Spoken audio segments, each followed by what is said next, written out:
Танымал ақын Қазақстан Жазушылар одағы төрағасының бірінші орынбасары Ақберген Елгезек пен белгілі актер Қазақстанның еңбек сіңірген қайраткері Дулыға Ақмолданың аналары өмірден өтті. Әлеуметтік желіде қос азаматтың анасының қазасына көңіл айтып, басу айтқандардың қарасы көп.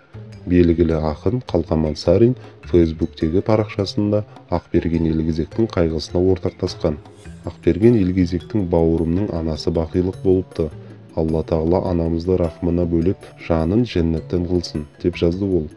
Ал Дулыға Ақмолданың анасының өмірден озғанын Мұхтар Әуезов атындағы Қазақ мемлекеттік академиялық драма театрының ұжымы жеткізді.